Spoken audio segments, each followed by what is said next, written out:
Welcome, everybody, to the Tabletop Express. This is Call Aboard, the live board game call-in show. I don't know what I was trying to say there. Well, I know what I was trying to say, but I did not say it well. We all know what you were trying to say. Yes. I am coming out of this flu, I have to tell you, and it has destroyed much of me. So I'm just glad I'm here and functioning. But welcome, everybody. My name is Chris. I am joined by Anthony here on the Tabletop Express, and we are two of your co-conductors here on the Tabletop Express. If you have never seen Call Aboard, by the way, Call Aboard is our live call-in show, and we do this every other week. This month we've got a bunch of them, so that's pretty cool. And it is a great time for you to be part of the channel. You can actually join our Discord and see what's happening. And once you've joined and verified on our Discord, you're eligible to call into the show at call-aboard.com, and you can be part of the show with us.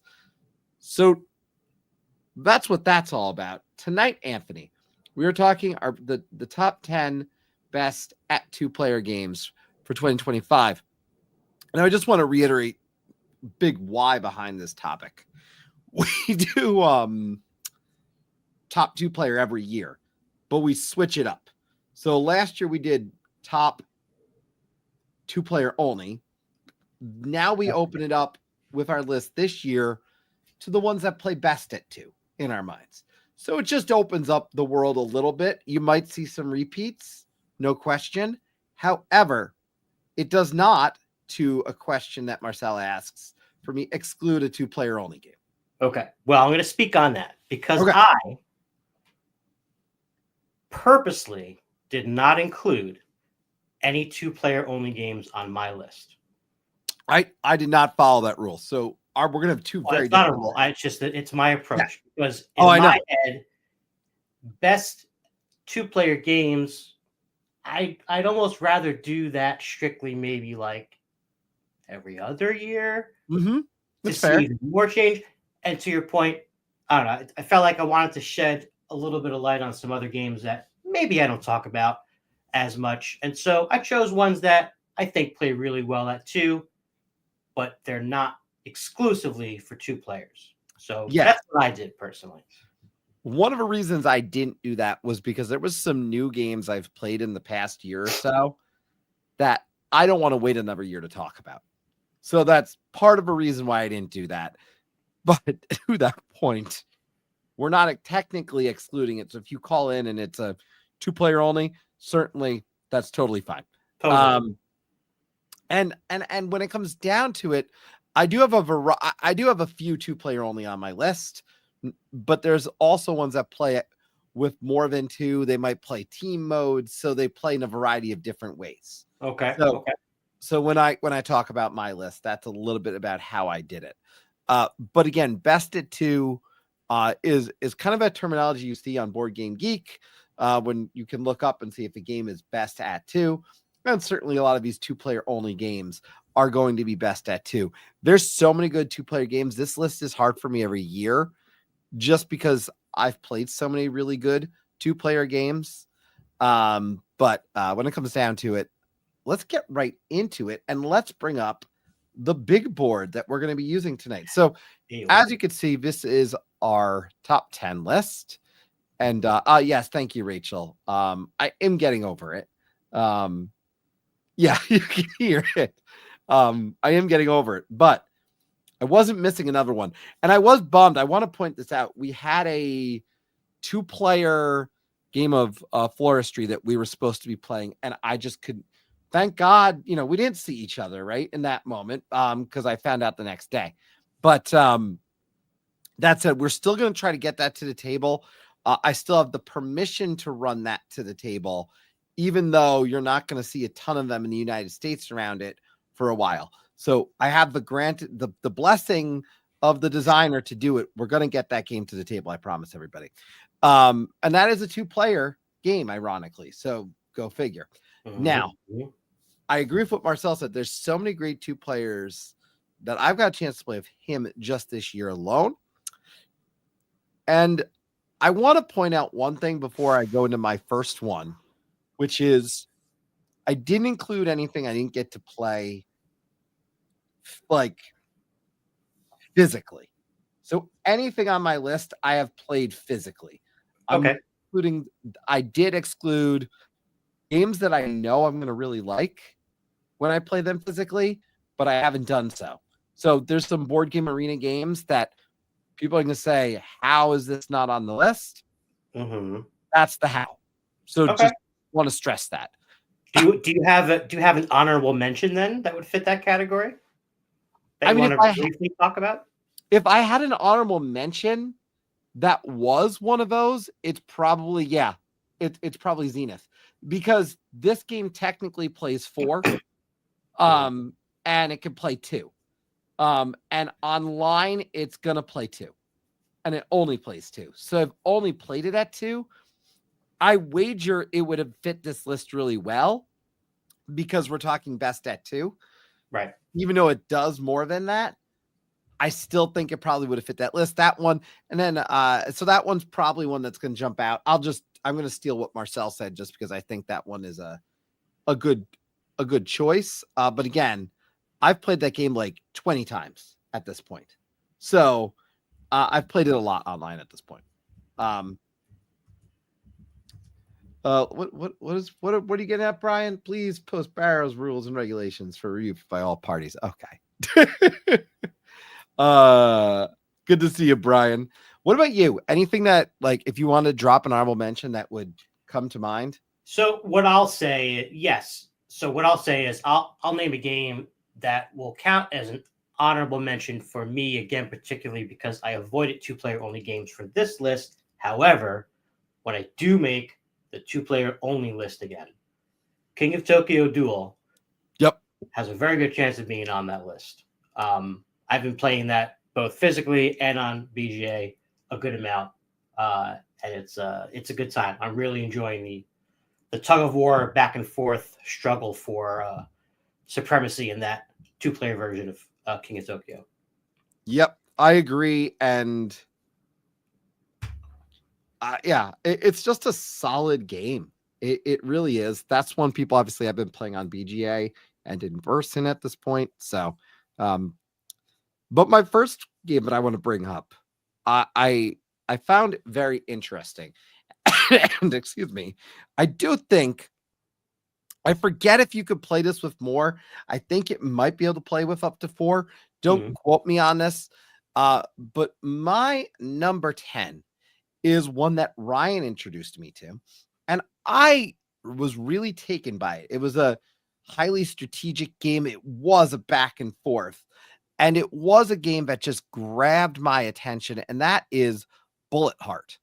And Bullet Heart is, oh my gosh, from a 2-player perspective, this game by Level 99 Games, I guess it's a futuristic Earth, and these are heroines who are here to save the Earth from, I don't even know what we're fighting, but for some reason we're also fighting each other. So I threw the theme right out the window. Okay. I didn't care at that point. But ultimately, we're choosing to drop these tokens down, and we're able to utilize powers based on where we drop things. Different things are going to be able to happen. It's got this real simultaneous feel to it. It's a fast-paced game that just ultimately was so delightful to me. And again, thematically, for me, I threw that out, but the gameplay so good in this one. I think it's manga, but I don't know officially. Yeah, certainly has that style to it from what I can see here. Right. So I don't know. They're fashionistas, I guess, battling for supremacy of. No, but they were technically, I read the description. Apparently they're protecting Earth, and they're fighting each other. Again, throw that part out because it doesn't matter. The fact is you're going to be picking what to drop down. It's going to skip over anything that's in a spot where it might go and go to the next spot. You want to be careful You want this stuff to go hit your opponents. And again, it's a really fast-paced game. All the people have different powers, different capabilities, and there's so many different characters now in this game, from my understanding, that it's a whole new world. And I know there's more of it keeps getting released for this. So again, I fell in love with this when I played it. Ryan's got a bunch of it, so I don't personally own it, but that would be my choice for number 10. It would be Bullet Heart. And again, just a delightful game. 2021 was, I guess, when it initially came out. And I think people should check this out if you're looking for a good 2-player experience. I, again, do think, and actually let me check. Is that how you say the game? You say Bullet Heart? That's the title? Bullet Heart, yes. Okay. So you'll even see it in here. I'm going to let me share this, and you'll see Bullet Heart is literally what the box says. A shoot 'em up puzzle action game. See? They're floating in like space. Does that girl have a flaming baseball bat? Yes. I don't know what's going. Again, it doesn't matter what's happening here. They're in fever dream stuff right here. That girl's got like an automatic weapon. There's a wheelchair. There's some kind of trident, perhaps. This is interesting. Yeah, again, throw the thematics out. But yeah, it's a light game, plays 15 minutes. But yeah, if you look that up, it's pretty cool. Right. But I digress. It is what this game, it does exactly what it does. And as you can see, yeah, look, players take the role of heroines in a far-flung future and use their incredible powers to defend Earth from evil as well as one another. So again, you're defending them from evil, but you're also fighting each other in the process of defending evil. That's why I said I don't care. The game is fun. So who's to say what's real anymore anyway? It's all, yeah. You had fun. That's all that matters. But yeah, but it is 1 to 4. So It is actually a 1 to 4 player game. Technically, it is not a 2-player only game. So that is my number 10, Bullet Heart. Very nice. All right. My number 10 for all you lovers out there. Chronicles of Crime is a game that is very immersive and very app-driven. It is a mystery detective style type of game where you're going to be visiting various locations, interrogating people, asking questions, looking for evidence, all that kind of stuff. This one actually came out 2018, and designer here is David Securel. This is from Lucky Duck Games. Yep. There's been several versions of this game as well that have been set in past time periods and future scenes and all that kind of stuff. I only have the original here, which I believe is based in London for the most part. And it's a pretty good experience as a game. Now, the reason why it's on my list for Best at 2 is because I feel like, and maybe this is just me as a player, but when I play these types of mystery solving type of games, I feel like the higher player count really clouds things a little bit. It starts to become kind of difficult to participate effectively and ultimately get to the goal that you're trying to do. And so with this game in particular, and you don't have to do it this way, but you can see that one picture, they have the sort of VR goggles that you can put your phone into. And it's pretty cool because you can basically analyze a crime scene. So, it's 360 view, you turn around, you're looking at all the stuff, trying to see what's, of interest and what looks suspicious and whatnot. And with 2 people, it works out, right? Because somebody can be doing the looking and somebody else can be jotting things down. When you have 2 or 3 other voices there that are asking questions, then you only have a certain amount of time too in this game. Like the timer is there and it affects your score. It can be very stressful. So I think this game is best at 2, just for the number of, cooks in the kitchen, so to speak. It can be very sprawling, and it's very thematic in that aspect. You have this board with all this evidence, but then you have all these different locations that you're visiting and different people at each location. And again, it's really cool. You get to scan the app. You can, scan the app with a person to ask them about something else you scan about this item and see what they have to say. And when it all comes down to it, by the time the timer is over, you basically have to try to solve the case. And it's not as simple as, a whodunit. The app's going to ask you some questions that are, they're kind of multiple choice, but you can't just guess because you're not going to do very well. And so you'll get to the solving part, and the app will ask you a question, and you'll be like, oh, I don't know. I don't know why that person had that, that napkin. This one, and then kind of call you out on your detective skills. But this rings true for a couple other things that are going to be farther up on my list in terms of why I think the higher player count is not necessarily the best. Yeah, Rachel's got a good point here. Some people naturally are just, going to be able to grok things or read things or see things faster, have that kind of eye for it. Yep. Plus, because there's so much content, and they, as far as I know, still supporting this, even the base game, there's multiple scenarios you can download. And again, like I said, the other expansions, stuff like that. But if you play with one other person, you're kind of like this detective team. It's kind of a little bit of all Law and Order kind of thing. And once you get into the groove of, you get a little bit of good cop, bad cop or whatever, and it can be a lot of fun. So that's Chronicles of Crime. Good for a two-player experience, especially for any fans of, true crime, murder mystery type of shows and podcasts and all that good stuff. Yeah. Well, my next pick is one that has risen up my two-player ranks. It is two-player specific, but that said, it's a game that's evolved in the time since I first started playing it. I've got a lot more expansions for it, and it's a world I've just taken to. And it's a game that I had to talk about. Kind of falls as one of those games that one of the reasons I had to cover both games that were two-player only, but obviously best at two. They fall under that qualification for that reason, obviously. And it's a game that hits a theme that did resonate, and that is Pagan, Fate of Roanoke. Now, this is a game, came out in 2022. There's a bunch of expansions that have come out. If you saw me at PAX Unplugged, I was running over to grab the new stuff that was coming out early. It is a game where if you are the witch, and it is asymmetric, and it has so much variability in terms of what all these new cards are going to add and do and all these new scenarios that have come out. But if you are the witch, you're trying to cast this spell, and you want essentially Mother Nature to take back over and essentially take back the island.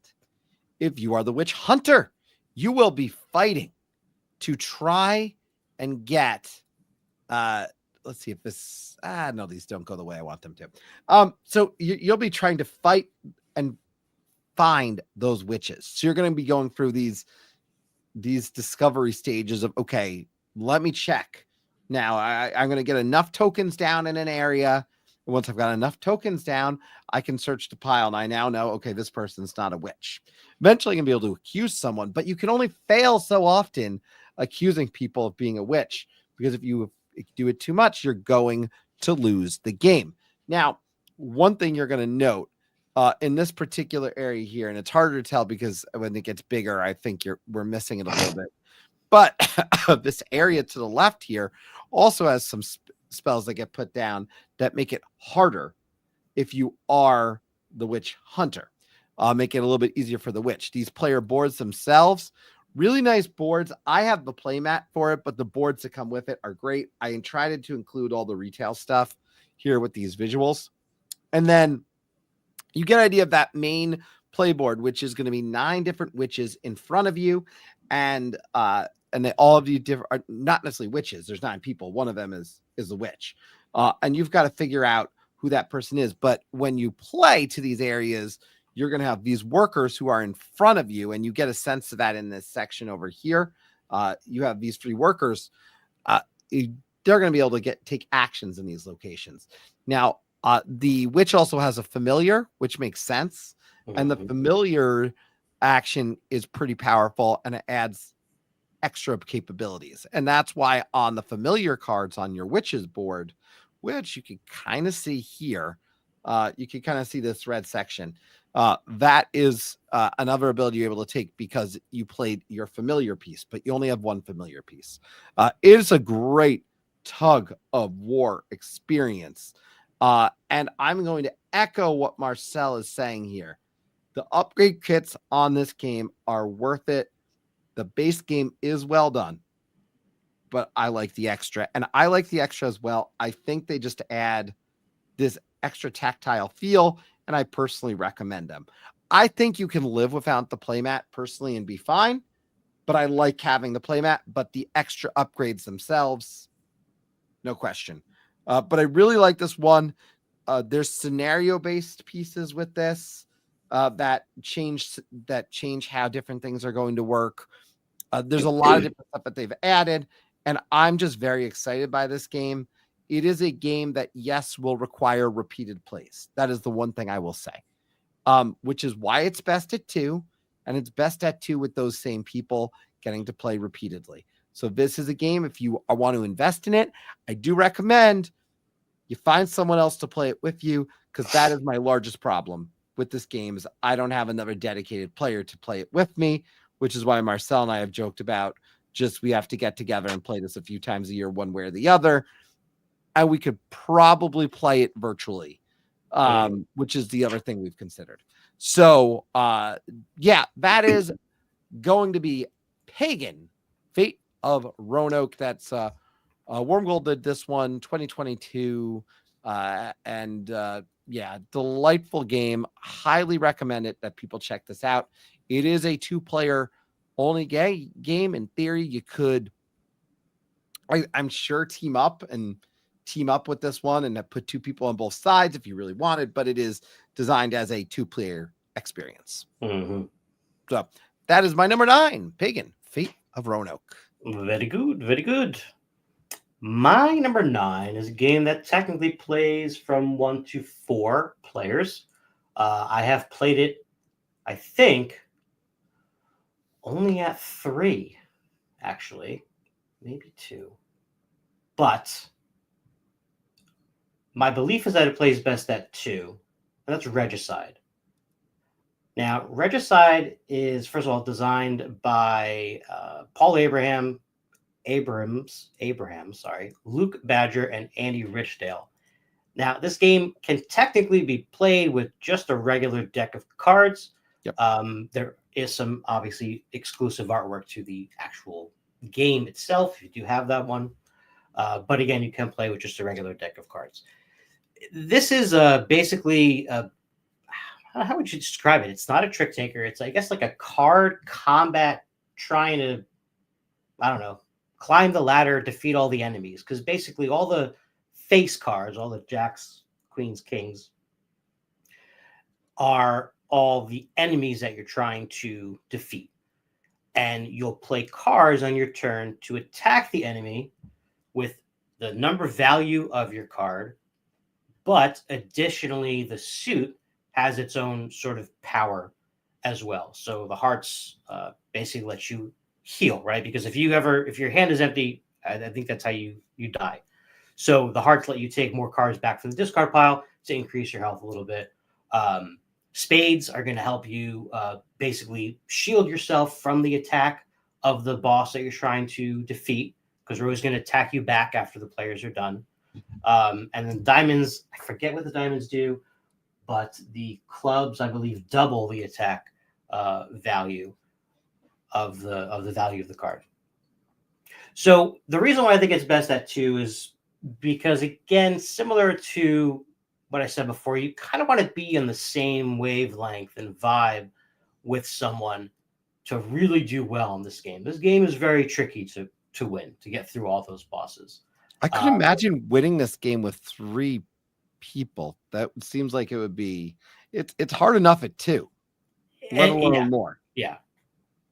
I mean, it adds to the unknown, right, of what your teammates have when there's more of them than just one. And things can't always go according to plan.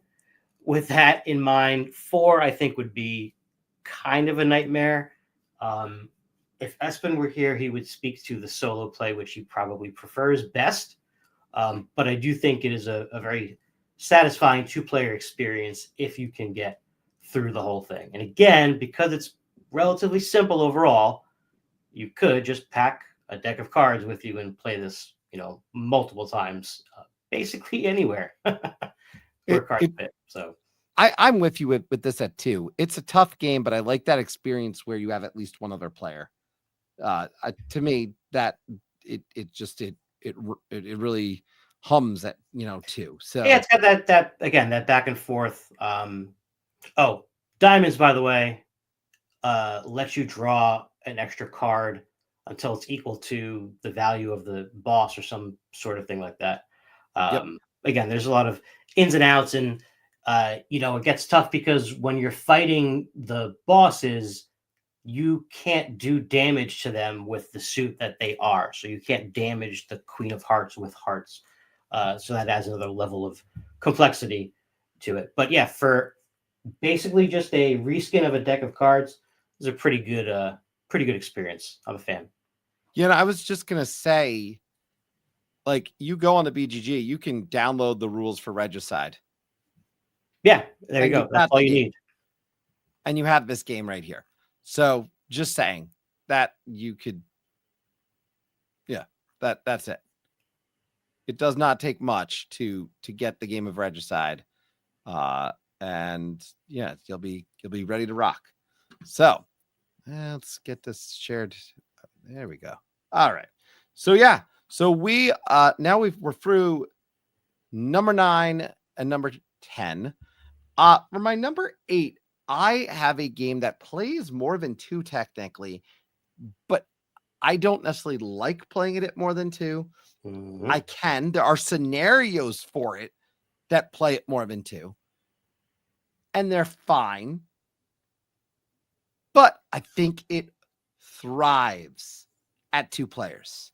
And that game is a game where, man, you've gonna be ready to feel some spite and annoyance at your partner in this game, and the decisions they make are gonna frustrate you in all the best of ways, because this is Decorum by Floodgate Games, 2022 game.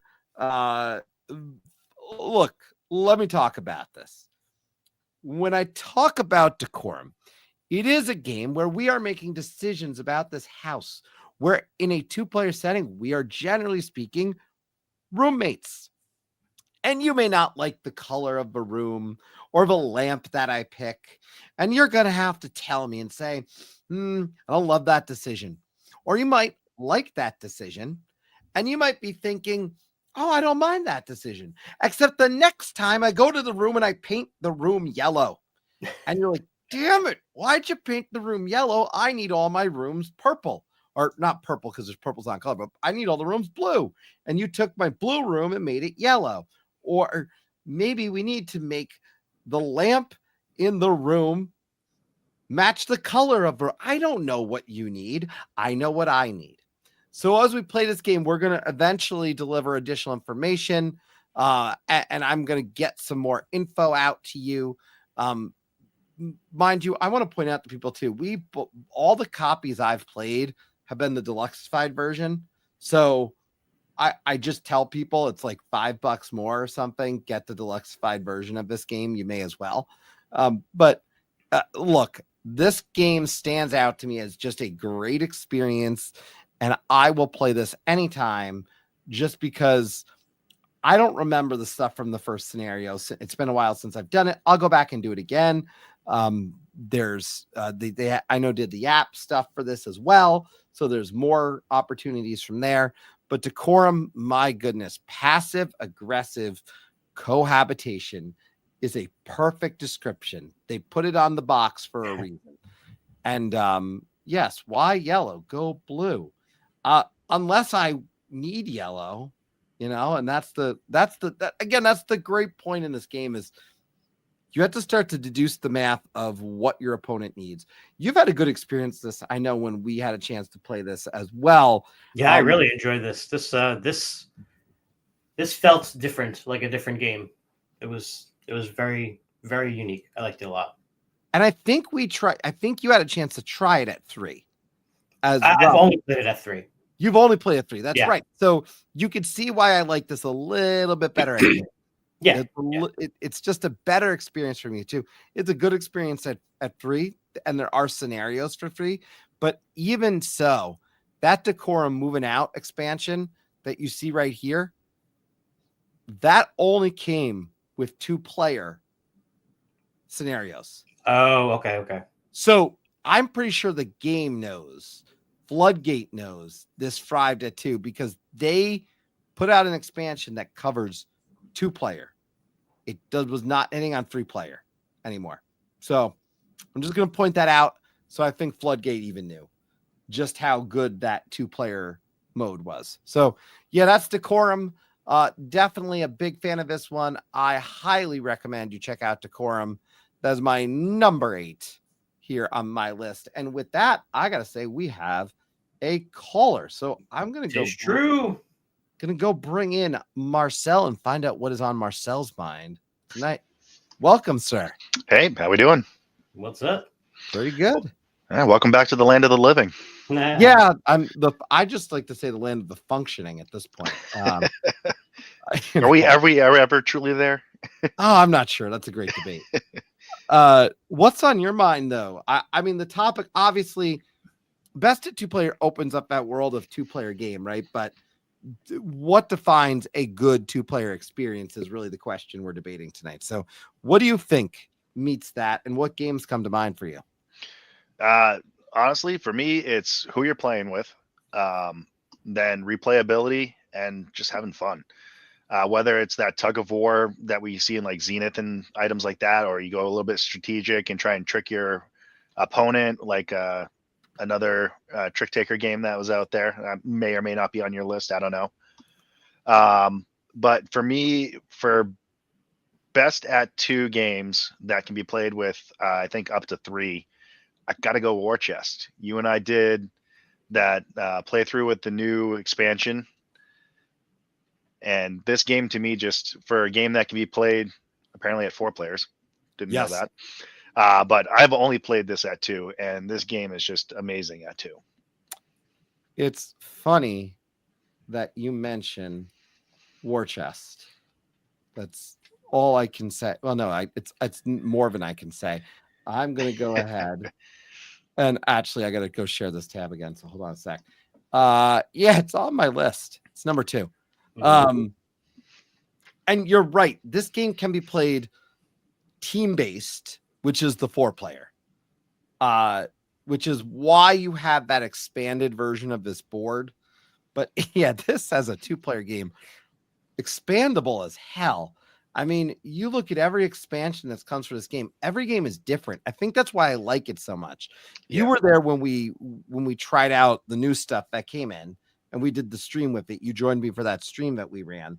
But what do you think it is about War Chest that makes this kind of a quintessential 2-player experience? Because obviously there is a tug of war, but the variety for me is what does it. Is it's a tug of war, but no game feels the same.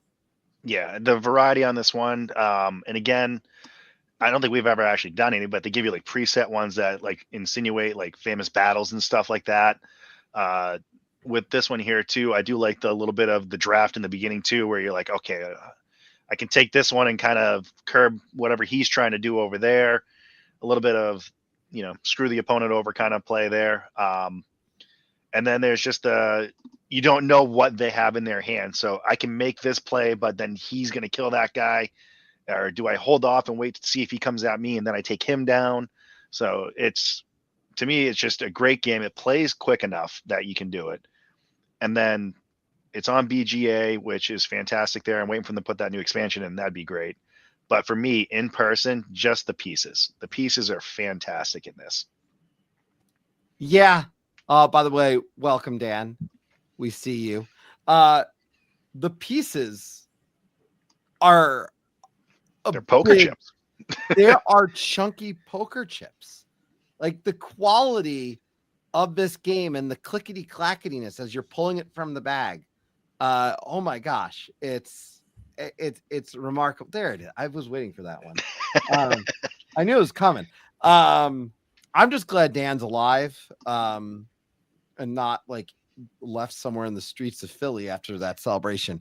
I feel like the draft, by the way, if you play this game and you have not played it, and I know people have not played it with this, where they've not played with a draft, it's just like starting with certain things.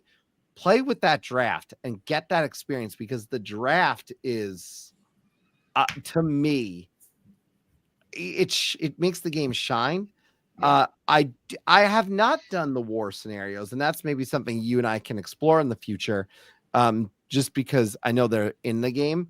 But yeah, this is one, just so people are aware, though. 2018 game, Trevor Benjamin, David Thompson are the designers, and AEG with the publishing on this one, and they keep putting out more of it, and I'll take it. I don't know how instantly. It all fits awkwardly in the box at this point. Quite frankly, I've got it in the one box. I've got it in the one box, but it's tight and it's heavy. Like, because those poker chips are weighing it down now. But have you had a chance to play this one at all, Anthony? Because I feel like we need to change that sometime. I know you talk about it like it's a puppy.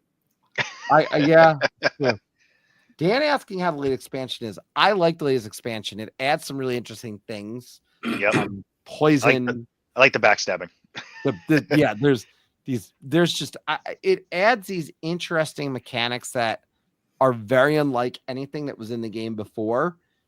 I don't think it's must own compared. If it wouldn't be the first expansion I tell people to get. But it would be one that I would argue makes some significant mechanical changes. But it wouldn't be the first expansion I would get. There's other ones that add more important changes, in my opinion. Yeah, you got to get Siege. Yes, I agree. Pablo asking, would you recommend this for 4 players? So, honestly, I have limited experience with the 4. When I did it, if you had a more experienced player, I feel like there would be, like, if there's a really experienced player in the game and you had like 3 other less experienced players, I just don't know if it would feel super fair, if that makes sense. Like one experienced player against with the 3 others at the table might run the table. That's my only concern with it. If when you get into the 4, what's the piece? Dan asking, what's the piece you take first in draft mode? Oh, well, the hard part about that is there's so many pieces. Yeah, it depends what's out there too. Yeah, it depends what's out there. So what's interesting is there's not one piece. I'm not just gonna grab that one piece. You know what I mean? And yeah, kind of like Unmatched, which actually, just so people know, I didn't actually put it on this. It trust me, it's not on the list. And I love Unmatched. But the 2-player list for me right now is really tough. It's really tough. So I'm just gonna call that out right now. Unmatched isn't there. And partially because I need more. I know I need more time. I'm so behind on Unmatched, and there are just games. You'll see. Don't yell at me about it, guys. There's the what, but yeah, it is kind of like Unmatched in that sense. But all of them have all the characters, all the different pieces have very different abilities. So, Unmatched was on the cusp. It was like right on the outside. But yeah, good choice. You know what? Time for another. Anything else that jumps to the table for you? I have a feeling like anything I pick is going to be on your list, so I'm going to let you guys. All right. All right. Well, with that, I'm gonna send you away. See you later. Thanks, Marcel. Let's see. Pablo saying, I like elegant looking, simple for abstract. We've got a few. Let's see if any are here. Yeah, Cuerdo, Quali, and then Yinish, Devon, Zertz series. Great series. Dan pointing out, by the way, that Regicide. We played at PAX Thursday night, thoroughly enjoyed it. So interestingly enough, Dan, let us know how many players you played with. Curious. yeah, I'm intrigued by that too. But for you, Anthony, your number 8 is what I'm Me, Anthony. My number 8 is a game that plays 2 or 3 players, but I think it is better at 2. This is part of a very well-known series, and it was kind of neck and neck with another one from this series that I wasn't sure which one to put. I ended up going with Ticket to Ride Nordic Countries. Right. If you've never heard of Ticket to Ride at all before, I'd be pretty shocked. But in case you know, it's by Alan Moon and Days of Wonder, and there's just a million, gazillion, trillion copies sold all the time, and like hundreds of different maps and stuff like that. This one, however, is specifically focused on that area of the world: Finland, Denmark, Norway, Sweden, and might be missing something. But the interesting thing about this is, again, it only plays 2 to 3. It's a very tight board. Okay, it's a tight board, which is why it has a lower player count to begin with. It does have the snowy backdrop, which I do love. It's gets highlighted for wintertime. You can see it right over there. And like, I may or may not be a facsimile of Santa Claus on the cover. You never know. But anyway, this one takes the aspect that Ticket to Ride Europe introduced with the tunnels and adds another concept, which is ferries. So there's a lot going on this very tight board. Tunnels are going to require you to draw some extra cards from the top of the deck, and if any of those match the color of the route you were trying to claim, you've got to fork over some extras of that one. So if you're digging through a tunnel, you want to kind of have a little bit of a reserve of those cards if you can. And, wilds will help you with that too as well. Yes, definitely, Brian. This makes the holiday rotation for sure. And speaking of locomotives, the other thing that's interesting about this game is, unlike most other Ticket to Rides, you usually can only take one of those wild cards. In this one, you can take more than one, and that's because of the ferries. So the ferries are locomotive-specific spaces that are part of routes that cross over water. So to get from one part of the Nordic area to the other, you'll have to pay up some locomotives on that. Now, the reason why I like it better at 2 than 3, and it's fine with 3, I'll play it at both, but I think it's better at 2, is because with an already tight board, okay, those double routes, those parallel routes, only one person can claim them if you're playing with just 2 people. If you're playing with all 3, you can get either one. But with 2, man, it is even more cutthroat. This one, when you go into Ticket to Ride, a lot of times it's like, I'm going to hoard a bunch of cards of the same color and get these big routes, and I made these 2 tickets and whatnot. This is very much like screw your opponent over and try to figure out what it is they're trying to do and do it before them, or block them in a way that is also maybe advantageous to you to complete some other ticket. Because that's the name of this one. This is cutthroat trains, baby. Ticket to Ride Nordic is no joke. That's what I'm saying. Now, the other aspect that I said I almost put on the list instead of this is any of the smaller Ticket to Ride games that have come out in recent years. I have New York. There's also Paris, London, San Francisco. There may be another one that I'm not aware of. But those maps are much, much, much smaller. And again, that's 2 players only. That's a nice little strategic kind of map going on there. No stations in this one. Yeah, and no sharing. I just want to point out, I do like this one at 2, just because there's enough space, but it's still a heavier game than those little mini, like New York, Ticket to Ride New York. Berlin is the newest little one. Yeah, you're right. This feels more like a full-size Ticket to Ride. Yeah, but it still feels without being in that small box. Whereas the Ticket to Ride New York is almost like it's a family experience when I play that one more. It feels like so. Yeah. This feels like a gamer's game, if that makes sense. There's nothing wrong with playing 2-player Ticket to Ride on, say, the USA or the Europe map or any of the bigger maps. But again, there's just going to be less interaction. Oh, yeah. It's going to be less cutthroat. So depends on what you're looking for. This one is a good one for, again, wintertime. Get out to the table. That's my number 8. And like I said, my list does have some 2-player onlys. I could not include some of these, and that's just how it's going to be. I know I've already surprised people with Unmatched not being on it, but if this was a list of top 20 or even top 15, Unmatched is there. Trust me, my 2-player list at this point is I can make a top 50 2-player game list. Maybe you should. Next, you're going to tell me Targi's not on this list. Let's not get that far. But my number 7 is one that will not surprise people. It was on the list when I did the list last year. But it's lower on the list. Even if I did all the math of like it's still lower even amongst where it would have been if it was 2-player only. And that is a very special game to me called Watergate. It's Kramer at this one, Capstone Games 2019. Here's the reason why I have to put this. This game is a masterpiece. And I call this game a masterpiece for a few reasons. One, they came out with other versions.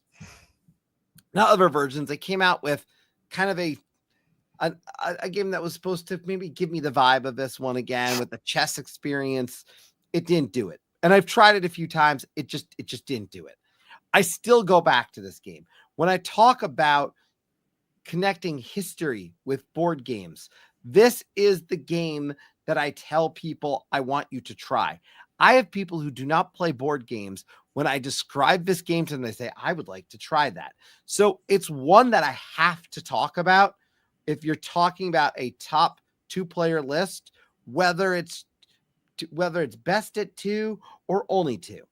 And it is a game where I'm going to be trying to collect evidence or hide evidence, depending who I am. If I'm Richard Nixon, I don't want you seeing my evidence. And ultimately, the tug of war that is that side of the board, the right side of the board, and trying to gain the initiative, which feels very comfortable, especially after talking about war chess, to make sure I've got more cards the next turn. I've also got hands in this game that are different hands of cards for each player. So each player is going to have a different set. They're built for you. But then there's certain cards that are going to go away. And once you've played them, they're gone. If you've played them a certain way, just out of the game. Now, Nixon's got some way to bring some cards back into the game. I'll tell you that much. But man, this tug of war is great. Can I get 2 pieces of evidence together to prove it, or can I stop you overall enough times and ultimately block you from succeeding? That's the name of the game in this one. But if you're trying to collect that evidence and you're able to connect the dots to 2 people, you've won. You beat Nixon. I think everyone has to try this. This is a must play for everyone at least once. If you want to try a game that has both meaningful design, this connection to history, the thematics of it, and honestly, everything it comes with, it's all you need. You don't need to spruce this up. You don't need to do anything in a game era when I feel like, even earlier tonight, we're talking about, hey, it's worth updating the tokens. No, you're fine. Pick up this game, grab it. You can probably find it somewhere for $20, quite frankly. Get this, pick it up, play it. And that's all I got to say. I love this game. So, yeah, Capstone hit a home run with this one.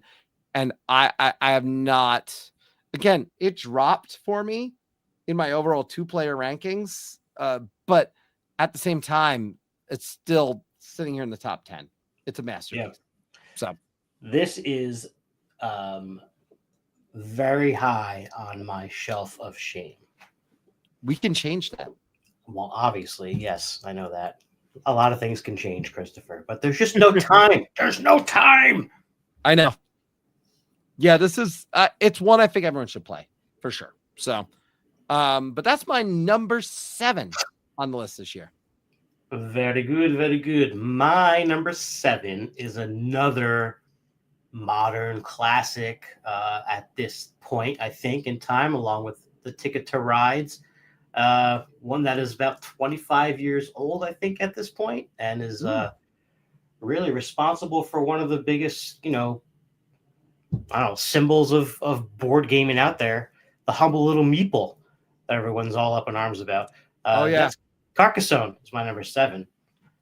There are, again, nearly endless versions of this game, along with many expansions that you can make, a gigantic game out of this for the base game, big box and all that stuff.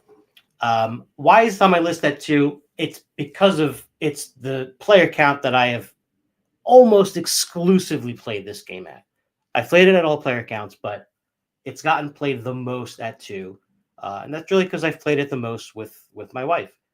It's a game that we just kind of love together. We even had some sort of a mapley Carcassonne winter backdrop involved in our wedding decorations and things like that at the time. So at 2, it's quick, it's snappy. You're going to put a tile down and you're going to immediately pick up your next one and start to look at it and see where you're going to put it when it's your turn, right? So the downtime is next to nothing. Again, similar to the Ticket to Ride thing, it's not a cutthroat game, okay, but you are going to be very cognizant of where your opponent is, putting stuff, especially farmers, right? Because that becomes this sort of, how can I get into this field that my opponent is part of without directly doing it? Because I can't just do that. I got to sort of work my way around here and then be like, oh, look at that. Our fields are connected now. Yay. And, then all kinds of other stuff that you do in Carcassonne, getting long roads and filling up the monastery and all that stuff. Again, this is a sort of a timeless game at this point. I'll basically never say no to playing this one. I have several versions. I quite enjoy all of them. And at this point, I should say there are so many that I haven't even ever touched or seen, to be honest with you. There's just so many of them. Endless possibilities here. I actually prefer Carcassonne at 3 personally. But I think it plays very well at 2. And so I can totally understand that. And again, I've played this a lot at 2 and it plays perfectly good for me at 2. I do the same thing a lot of times with my wife or my son. So I've never done one of those mega games of Carcassonne, by the way, but I see photos of sometimes. And it's one thing I do want to eventually just do once, just so I can say I did it. But other than that, it doesn't actually look that fun. I just want to be able to find out. Cross-referencing and what happens. It becomes like one of those old. I don't need it. Doesn't even need all of them. Just 4 or 5 of them, maybe. Well, so if I play base game, and I forget the order of the expansions, but I'm okay with almost always including the inns and cathedrals. Yes. As well as, I want to say it's the traders and buildings one. I forget now again what they're all called. I don't have all of them. I don't have the big box version or anything. I just have the base game box and as many expansions that I could squeeze in there before the box kind of bursts at the seams. And then I've got the South Seas version, which is kind of a cool twist. Hunters and Gatherers is kind of cool as well.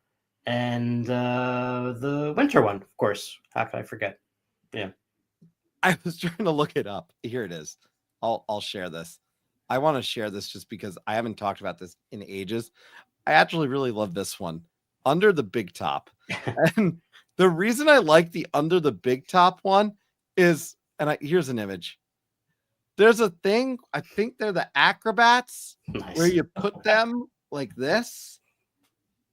And I don't even remember their purpose. It was like this fun little thing.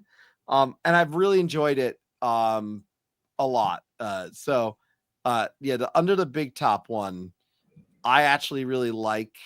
But yeah, I'm with you. It's a fun, again, I'll always play this game. No question. 2 cents here from Brian Chandler. Can't call in, but he does want to shout out loudly, I might add, Star Wars, the deck building game. as an incredible 2-player experience. Yeah, and that's right. They have that expandalone piece that I need to try that one. By the way, Pablo pointing out, I want to bring up here, the Pokemon Carcassonne done with Game Boy Maps looks so cool. There is like a one that someone put out there unofficially, I know, at some point, but like it's not printable, it's not legal, right? So it's but I'm with that. The Pokemon world on a Carcassonne map would be a ton of fun. Anthony, we have both covered our top 7. So I'm going to go in and talk a little bit about my number 6. And my number 6 is, this one is a 2-player one. My next one after my number 5 is not 2-player only. But my number 6 is 2-player only. And it is one that has also dropped in the rankings. This is another one that has dropped for me, but I still adore this game.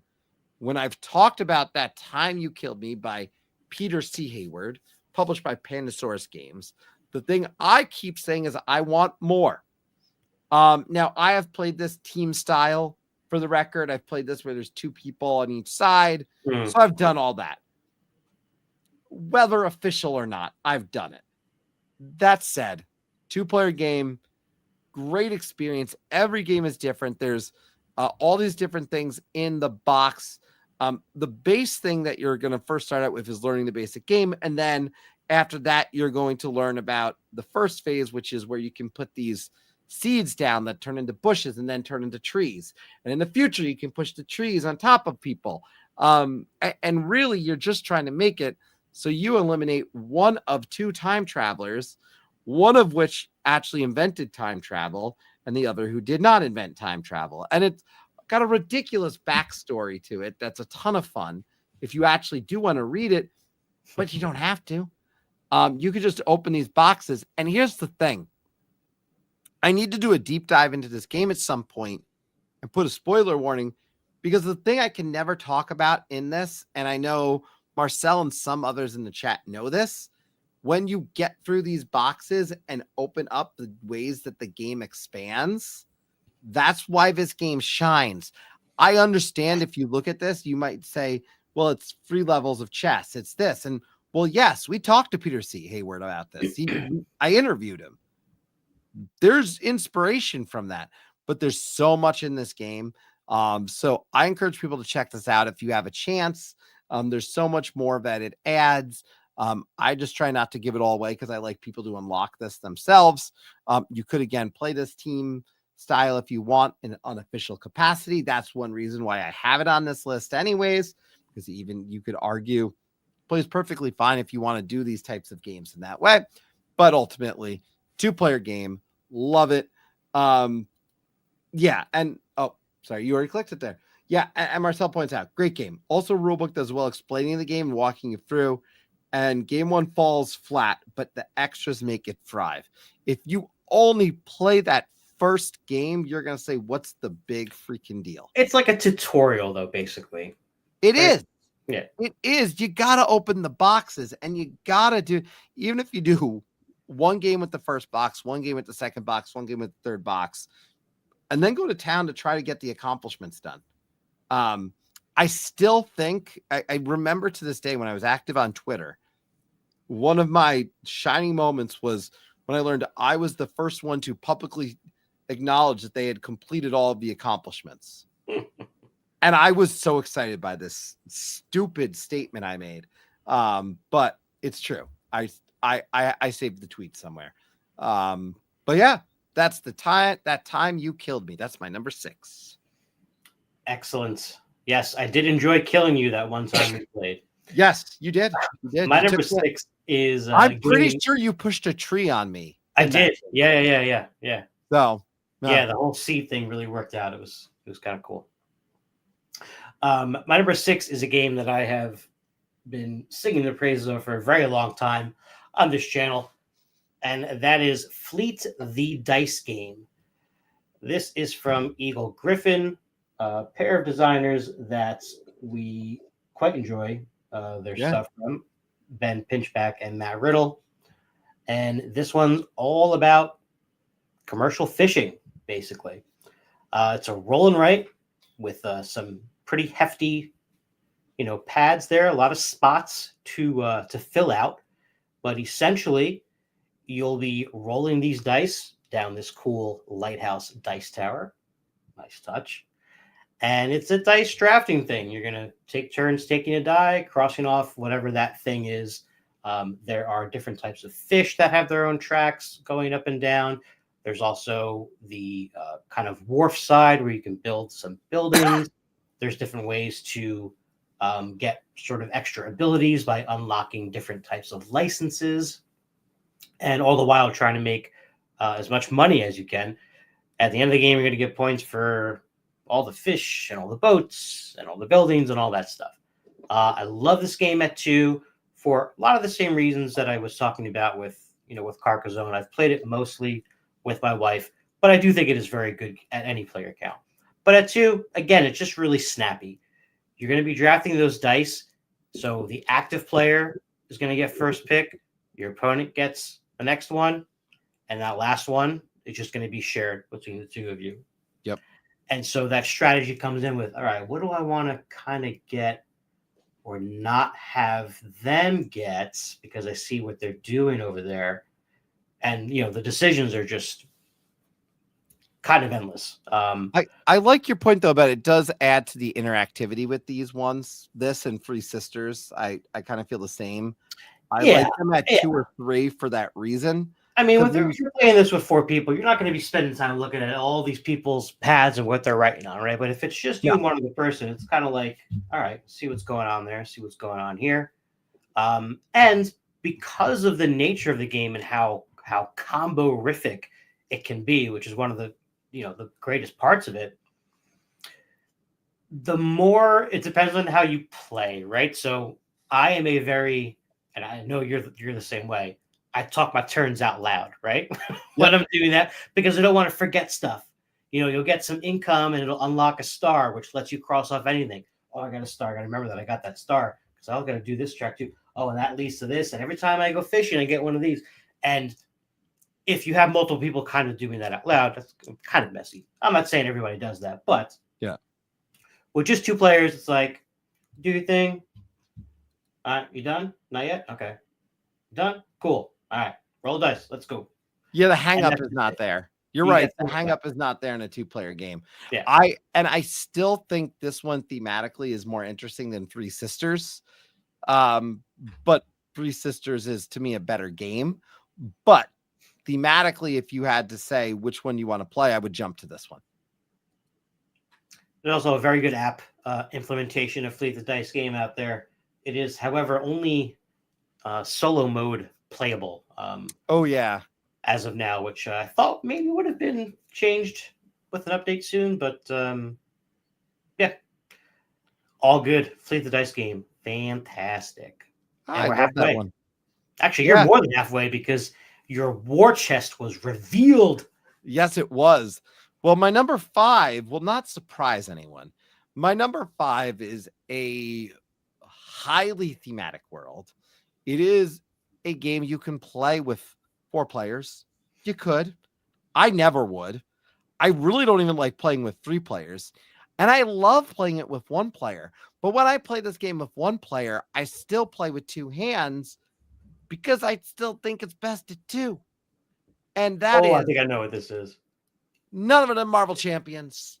2019 game, Fantasy Flight. It is still getting the love, though I will say they did the reveal recently that some of the stuff's not coming back. They're reconfiguring, this or that. They're definitely rethinking about what they might do moving forward. But they're going to continue to support this game. And I encourage people to check out the Fantasy Flight's latest stream because they dropped a lot of information. But here's the thing. This game, I feel, plays best at 2. I feel plays best at 2 for a few reasons. One, I just like the back and forth in a turn of being able to have 2 sets of characters that play well together. They added these tag team actions in that I think are really nice in more recent months and recent year, I should say, that I think I want to play with more and more. So I do like that aspect.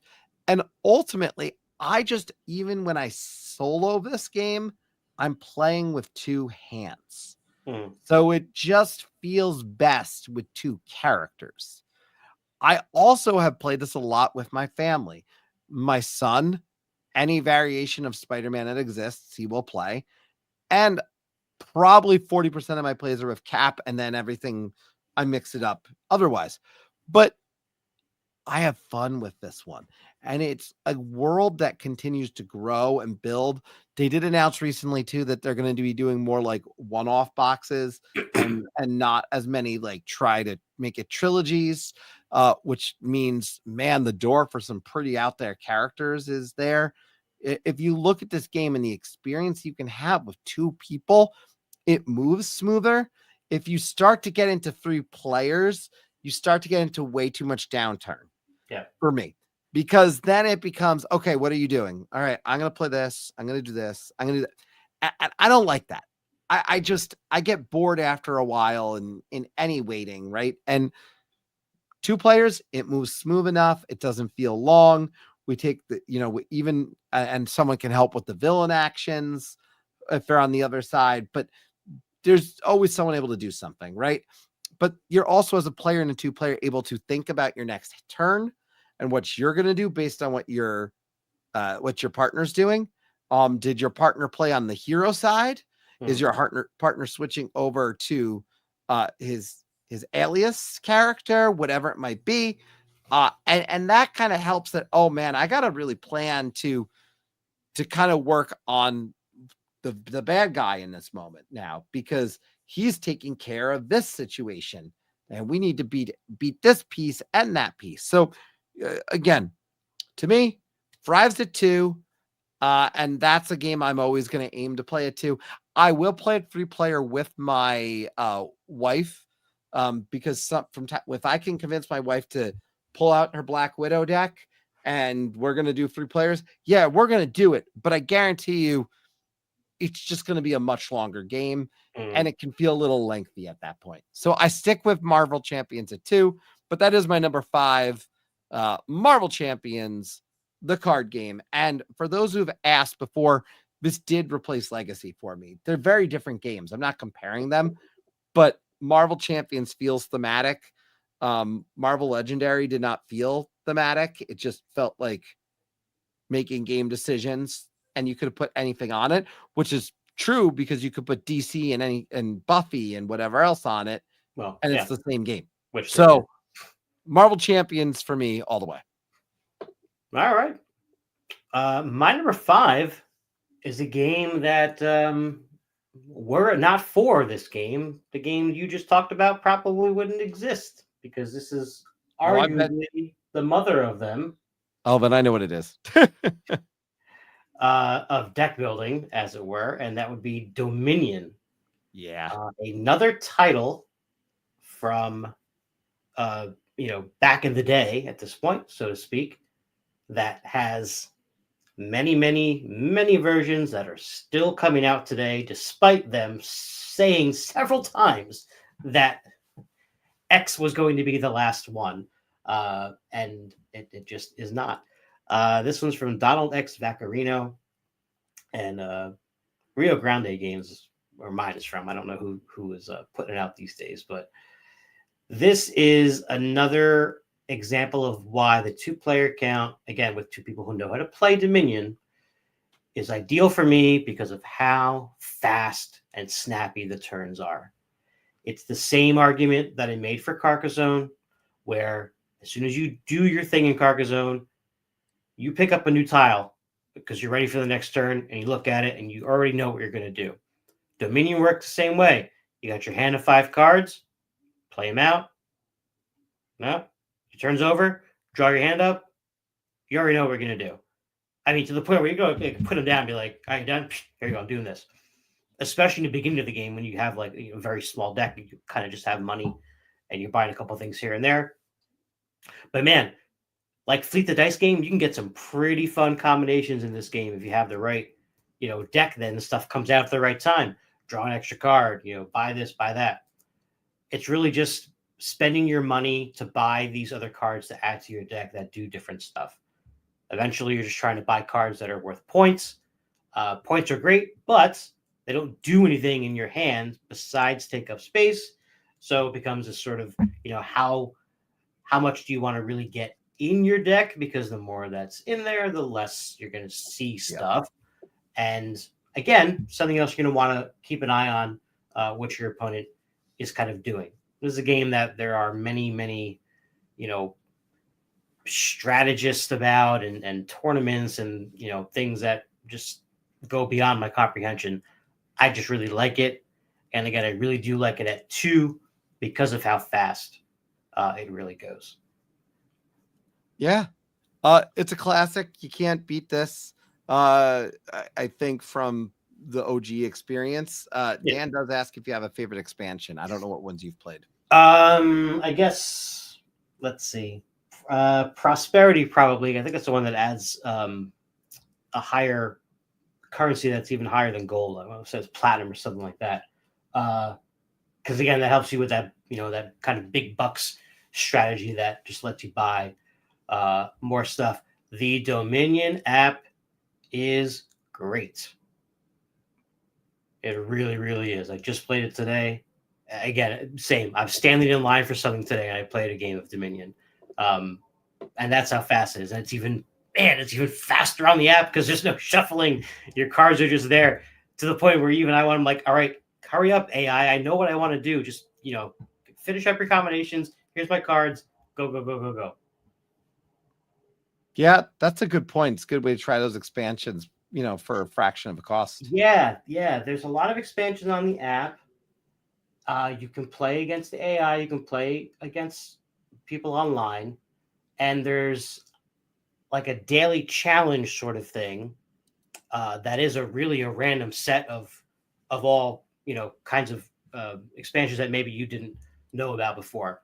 So yeah, that does get you a little taste of stuff. Some of this stuff has gotten a little too complicated for what it is, in my opinion. But when you're the original deck building game and all these other games have come out that have either, taken a piece of that and expanded or made it just a part of what the other parts of the game are about, right? There's so many games now where there's just a deck building element to it, but there's a whole bunch of stuff going on. So I think at some point it was kind of like they needed to do more to not just be so vanilla of the deck building game, but then it gets kind of out of hand. So yeah. Well, yeah, I would highly recommend this with 2, unless obviously if you're teaching someone for the first time, there's more than that, but make it fast. Well, I'll make it fast and tell you what my number 4 is going to be. That's right. Hurry up, Arrows. My number 4 is very new. And again, this is one of the reasons why I had to mix it up a little bit with my list tonight, because I am a big fan of the game this is built on the base of. I'm also a big fan of this IP. And when I combined the two, I had to talk about the Lord of the Rings Duel for Middle-earth. This has, again, when you talk about Seven Wonders Duel, and you talk about 2-player specific, it is one of the best games that exists. It was in my top 10. Then I played this game, and it just did some things that I felt took it to a new level while still keeping a core gameplay element, but still, in my opinion, refining the game. The way it changed about the way you got money, the way it streamlined that process, the way that you had this awesome escape happening with Frodo and the Fellowship trying to outrun the Riders, which you could see on this left-hand side right here. Literally, They're just trying to run away, get the ring to Mordor. Yeah, it's a very cool physical, tactile part of the game. It's really neat.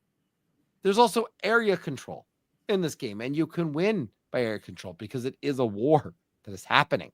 So when you take all the mechanics of Seven Wonders and you refine them the way that this game did, and you put them in the world of Lord of the Rings, for me, that was important. That was special.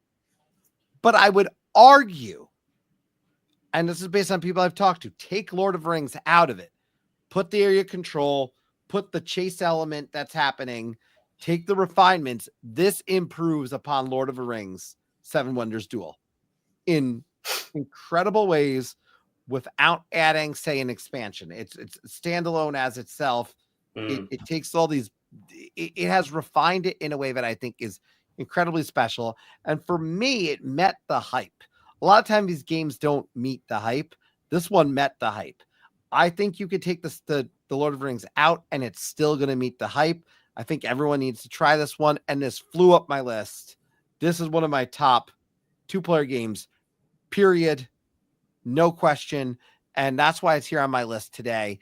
I do think that when you are taking cards and making decisions about area control, especially late in the game, or what you're going to put down to maybe defend locations, to hold that back, all while trying to figure out the fact that, yeah, but if I move the riders, I might actually be able to catch the fellowship.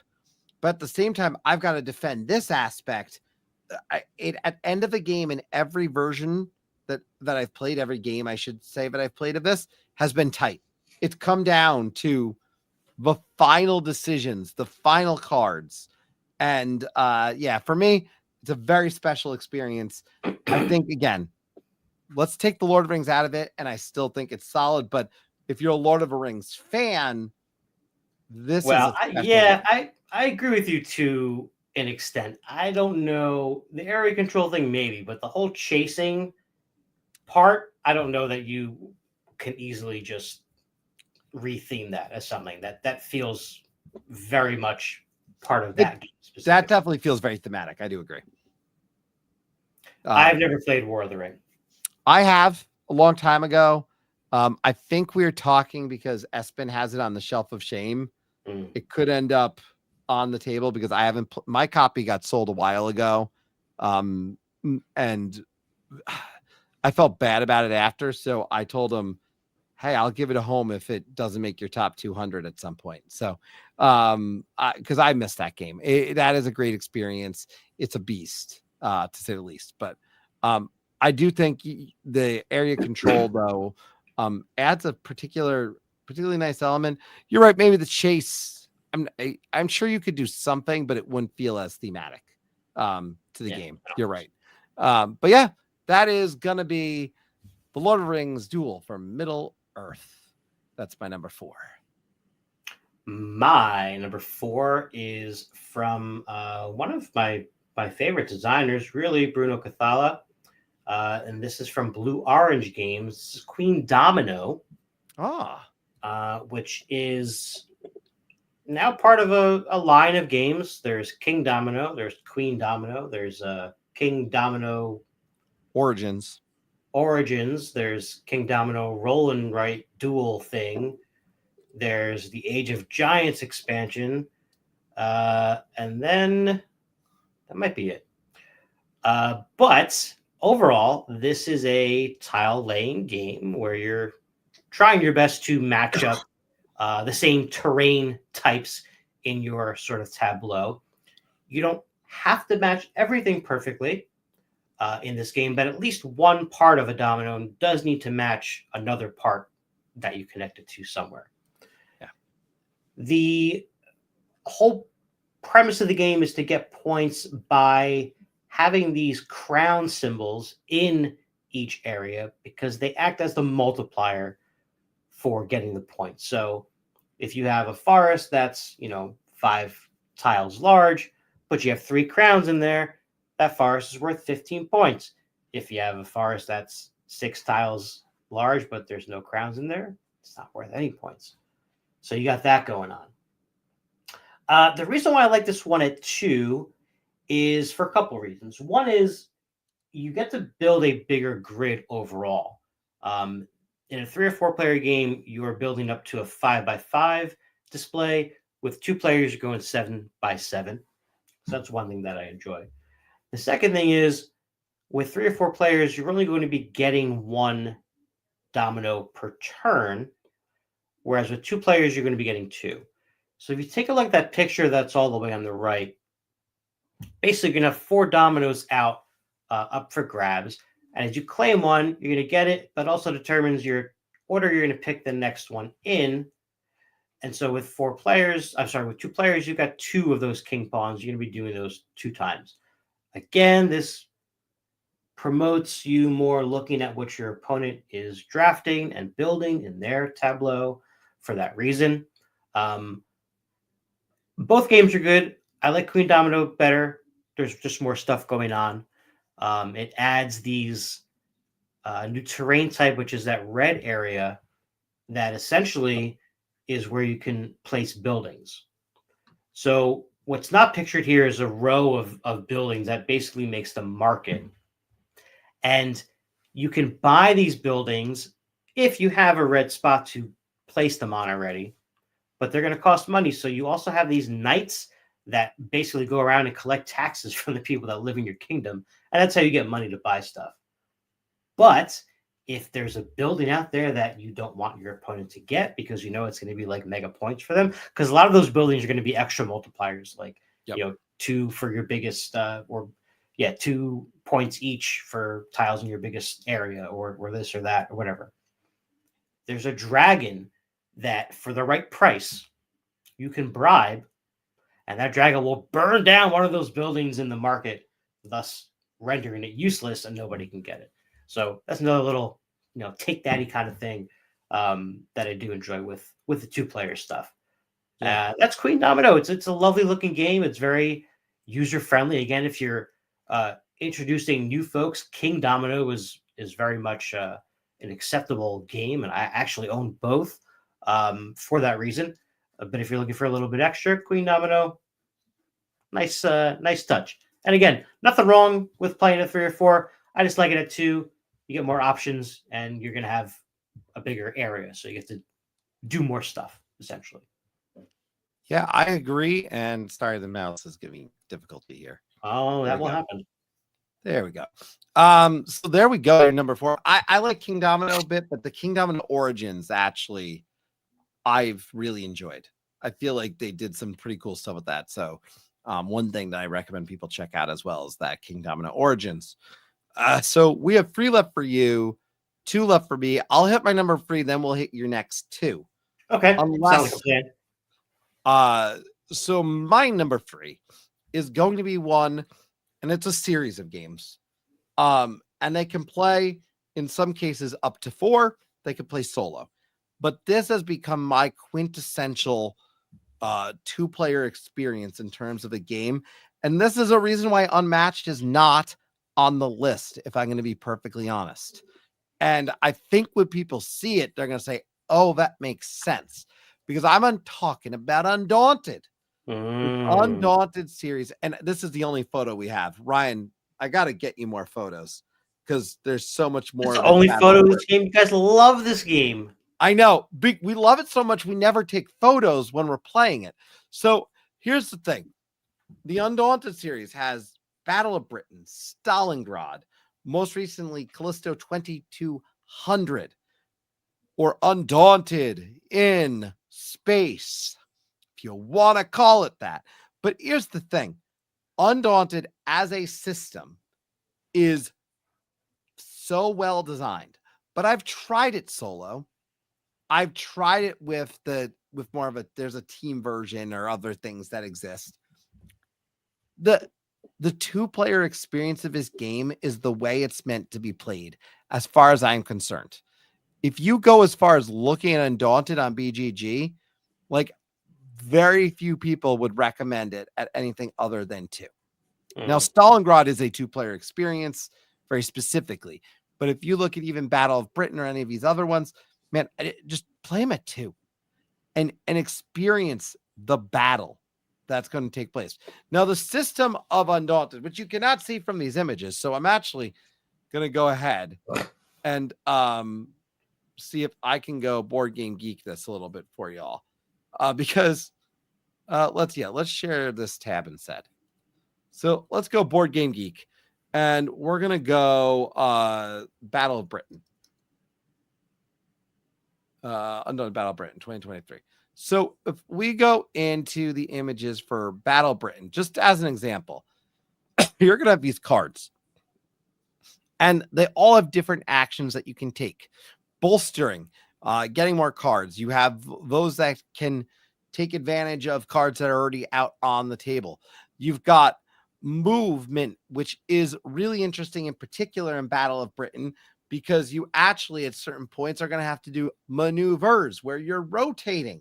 So every system has done something new.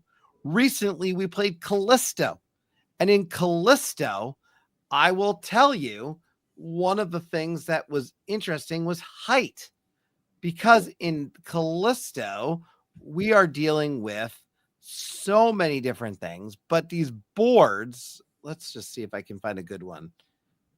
This will do. So when we talk about these boards, in the middle of this board, there's the height factor. That means I might get to roll a different die, a stronger attack, because I'm at a higher height. Or if I'm lower, I've got a worse chance. And that's a fair statement, but they're different for me. They're very different games, but they're similar in this in the vein of that, some of that design, and some of that terminology, the fact that you're going for initiative. But yeah, look, when you talk about these two designers, when you talk about these guys and the games they've designed, there's no question their games have made an impact on me. So for me, when I talk about these games and I talk about Undaunted as a series, this has become one of my favorite 2-player experiences that I can't state is only 2-player unless I go to, say, Stalingrad.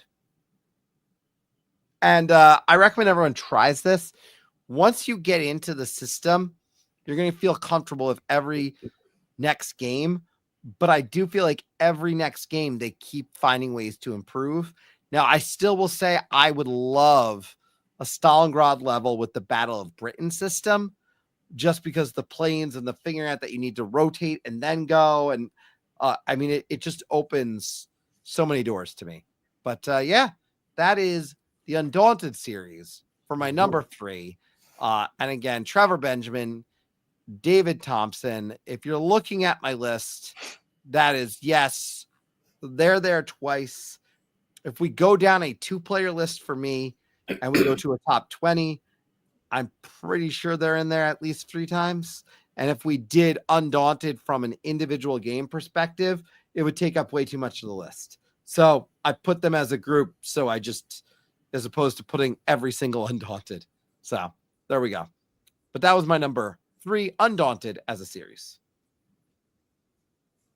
All right. I did something sort of similar for my number 3. It's more of a very broad category as opposed to a series, though. And that is any escape room style game. Now, there are many versions from many different publishers. I've enjoyed the Exit games a lot from Cosmos. They have adventure games as well, which is a little more story based. There's Unlock, there's Deckscape, and there's even some kind of one-off ones that have come out recently. There's just a whole bunch of these. Now, so for that reason, I didn't pick just one. Most of them are hard. Yeah, it's hard to do because there's spoilers and you're not going to talk about stuff. And I don't remember everything anyway. But similar to what I was talking about when I was discussing Chronicles of Crime earlier, and this is coming from an escape room fan a physical escape room fan that I've been to many times, and used to work at one as well. A lot of these games are similar in that the more people that are there, the harder it is to get things done. Yep. In a regular, actual escape room, sure, you can kind of branch off and start looking at stuff in a different part of the room and whatnot. In a game, especially if it's app-based, forget about it. You pass the phone around. All right, it's my turn to look at the phone. Here's the phone. Oh, I can't see the phone. But even with some of these things that are just cards and stuff like that, it becomes this, well, someone's got to look at something upside down because they're sitting across from you at the table, right? And with just two people, it's just easier to do. It's just easier to get done. And again, depending on which style you go through, because these are all very different, they can be very simple, they can be very complex. This is great for like a date night, for a couples thing, just something different to do. Some of them are going to be able to be played again, like by someone else. You can pass them on. Some of them you can't. The exit ones in particular usually can't, because you are manipulating physically the materials in the game, very often folding things or writing on something or whatnot. But some of them you can just pack it back up and kind of give it to someone else. And they're really fun. And, you get to see if you did it in the hour. And if not, you just keep doing it until you want. And, some people don't like the puzzly kind of stuff. But to that end, there's one out there for every skill level, and lots of different themes as well. Dan says that he did an escape room with 8 people. That's a lot. I was not letting them ruin my unbeaten streak and let everyone know I'm going to be a jerk, and I'm sorry beforehand. Yeah, did you? Okay, yeah, that's one way to that's one way to do it. I found, and again, this is interesting from working at them. There were some instances where a large group was kind of beneficial, but most of the time it's not, because people are going to finish things at different points, and then you're not going to know what else to do. And so then you start looking around at stuff randomly and you think you're missing something, and then you start looking too much into a thing and stuff like that. But I'll say it feels like, if we talk about, say, like Rear Window, like when we play Rear Window, the game, if you get too many people playing Rear Window, the board game, do you get too much thought about what's on the cards? Whereas at 2 people plus the guesser, and that's why Rear Window actually didn't make this for me, because I like Rear Window best at 3. So it's interesting to bring up for me. Yeah, I considered it as well. It's one of those experiences, though, where, man, if you have 3 people try and deserve a board, I almost be like, yeah, it might be too many. So, no, interesting. And those rooms are, again, escape games are great. The ones that you can reset are fantastic because you can return them. And do there.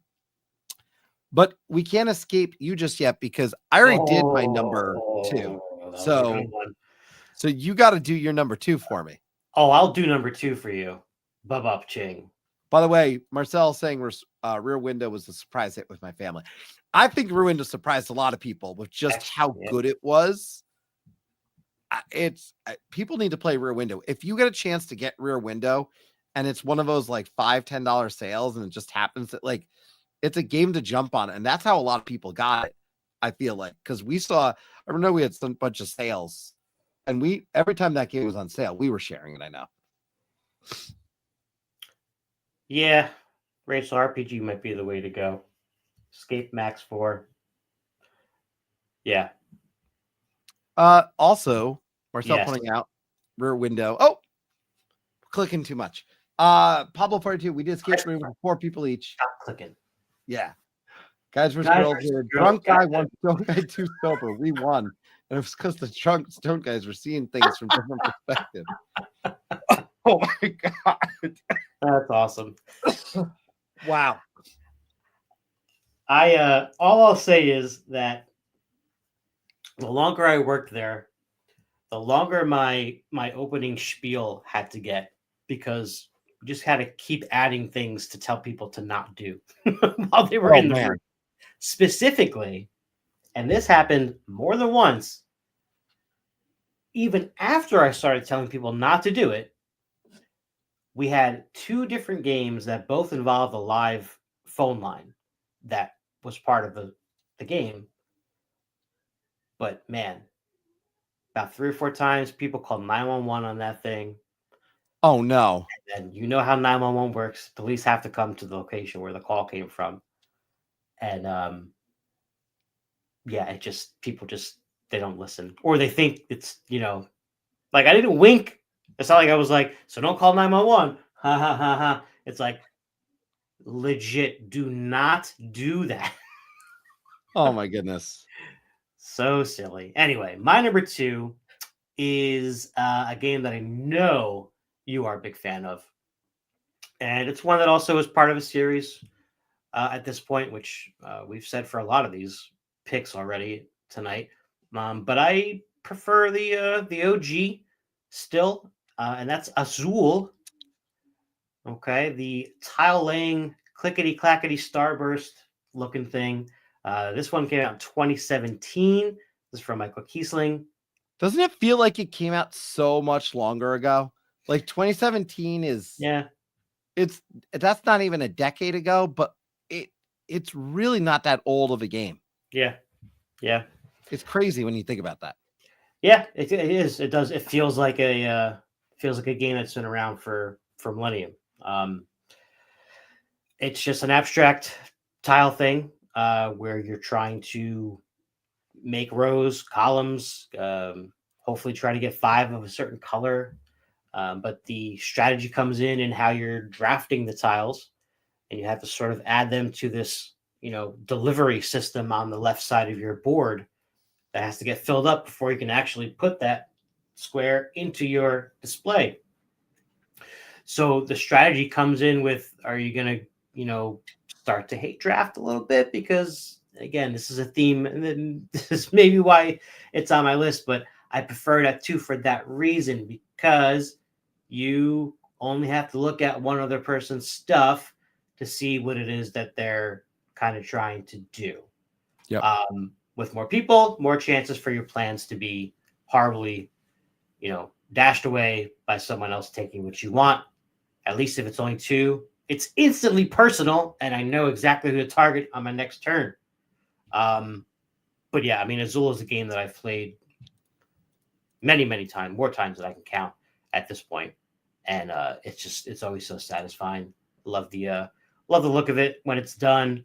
I love the strategy. There's a lot going on. There's tournaments of this, and this is a big time strategy game at this point in the hobby. And again, I think it's fine at multiple players, but at 2, it's going to go fast. That's what it comes down to for me.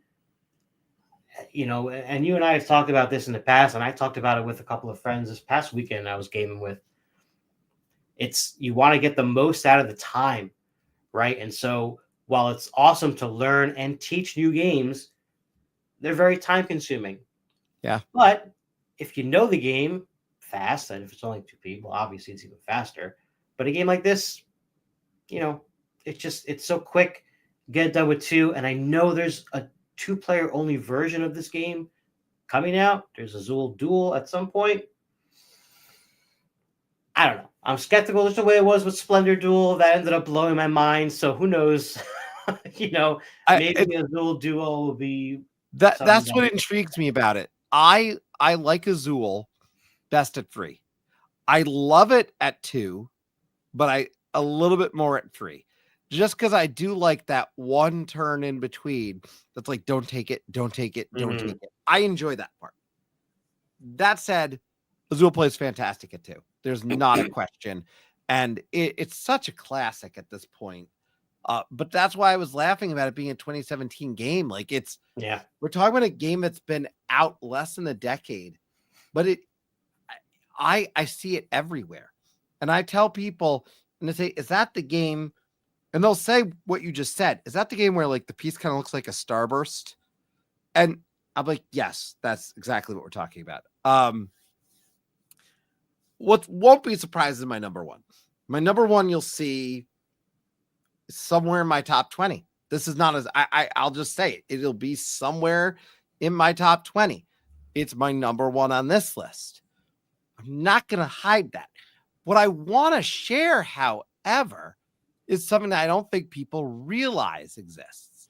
And this is something that exists for my number one game.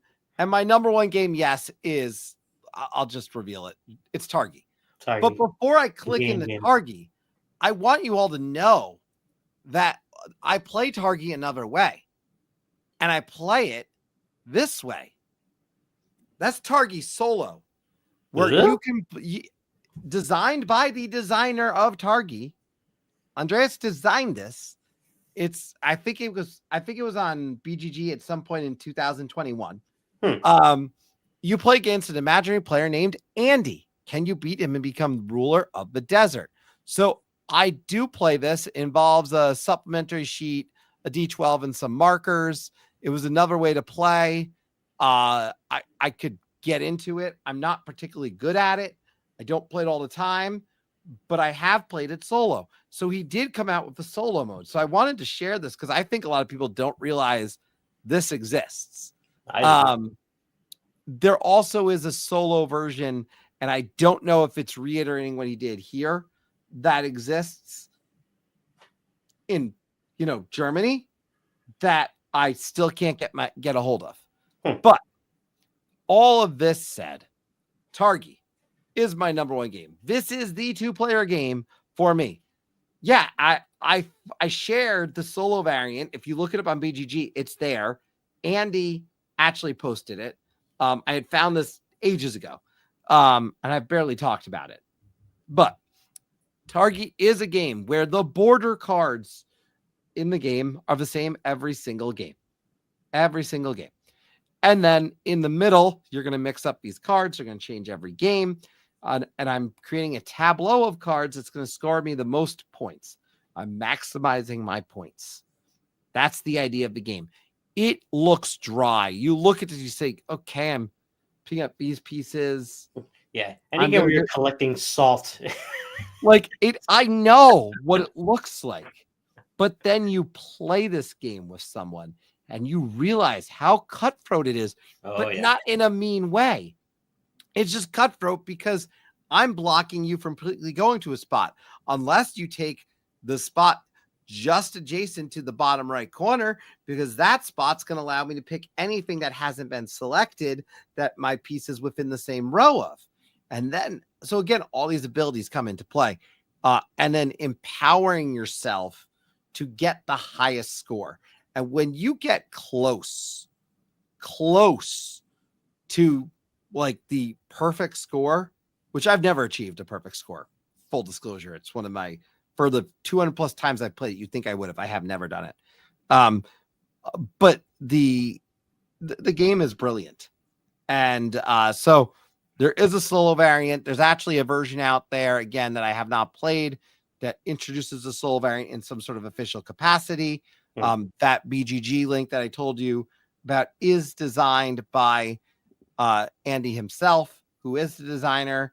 So if you play that, you are playing the work that Andy put together. I always call the dates beans. They look like beans. It's true, they do look like beans.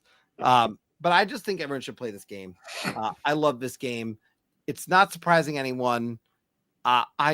I've given up trying to surprise people with Targi on any list about 2-player games or games with me. It's always going to be there 2-3 times a year. Yeah, so. No, I agree. It's a great game. And again, first time I was taught it and started playing it, I was like, oh, okay. Now I see. And yeah, it is. I was reading somewhere though today, and someone described it as not very replayable. And whoever that person was, I had strong feelings for in that moment. I chose not. I realized it's the internet, and I chose just going to ignore the ignorance of that comment. But it's a highly replayable game. I know for a fact because I've played it over 300 times in my life. But that said, that is my number one, Targi, best at 2. And yes, there's a solo mode. So there you go. Excellent. Breaking news here. All right. My number one is a 2-player abstract game that again, claims to play 2 to 4, but I really think it's just beyond better at 2. That's Santorini. Santorini is set in the Greek city of the name, and basically you've got these 2 little builder people. To win the game, you have to get one of them to the very top of one of those buildings. So on your turn, it's very simple. You move and you build. You move a square and you build in an adjacent square. Now, when you build, you obviously start from the bottom. These buildings have 3 levels to them and then possibly a blue dome on top. To win the game, you've got to be on that top level without the dome. Obviously, you can't stand on the dome. So, man, this is really, really back and forth where, you see that your opponent is getting very close to getting to a top thing. You've got to either get that dome on there to cap that thing off or move them in a way that makes it harder for them to get to that third one, because you can go up to these levels and build from there also, which is kind of a cool thing. It's got this weird Cubert kind of thing going on here. Anyone who's a chess fan, I really do always include this in the recommended, next step, or if you like chess, try this game. For as cartoony and kind of cutesy that it looks, it is extremely strategic. That's just the base game. There are cards that you can play with as well. That is a nice tie-in to the Greek, mythology, Greek pantheon of gods and goddesses. You basically get assigned one of them at the start of the game, and it's a game breaker in some way. It lets you do something outside. I actually, as much as the gods are interesting, I love it for just that base mechanic sometimes. Yeah. No, you don't need those for sure. I often don't teach them. I mean, obviously, first teach, I don't include them, but if they didn't exist yet, it would still be a really good game. Yes, they did just reprint this recently, and then at PAX, they did have displayed the legacy version. I didn't get to see much of it up close, but it was one of those sort of big book board things, like a kind of spiral bound thing, and it looked like you were playing through different scenarios. I don't know much else about it besides that, but I was excited to see it because I hadn't heard about too much about this game in quite a bit.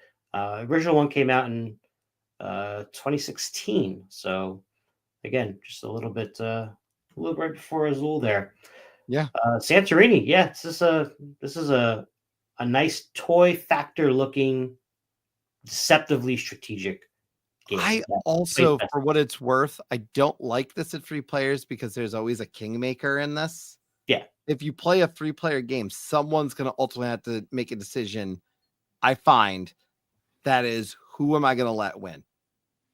I 9 out of 10 times that happens. So I'm with you on that one. By the way, we've got a great comment here. I've come to love Boop. I really want to get my hands on Boop the Halls.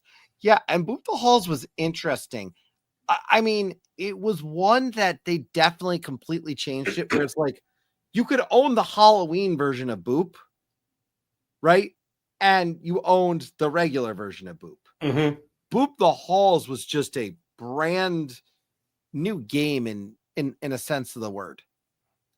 Yeah, well, it added a different way to win as well, which is to get all of your opponent's ornaments off the tree. Oh, yeah. I again, you look at that tree for Boop the Halls, like it's obviously adorable.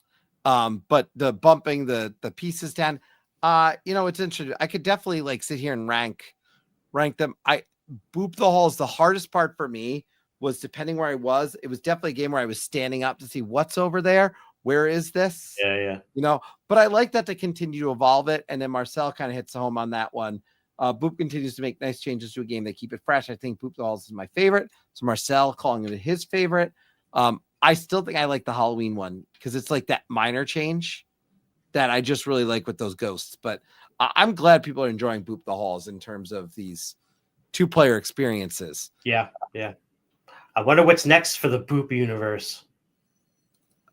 Yeah, that's a good question. What is next for Boop? The Betty Boop version. Oh, goodness. Let's take a look, by the way, everybody. Again. Look at this list. Have you seen a better looking list?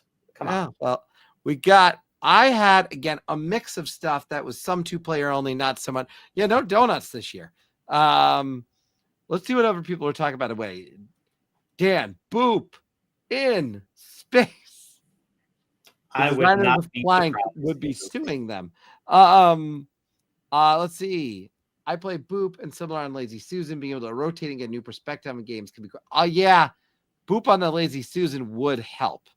Pablo, by the way, putting out 18xx or 4x Boop. Oh no. Giving people ideas. And yeah, no donuts this year. No donuts. Donuts was cute. Donuts completely fell off my list though. Like it was like I'd call donuts very much a flash in the pan in terms of games. Which is no insult to donuts. I think donuts is oh god, the jokes are flying in, by the way. Boop in a China shop. That's a good one. Yeah.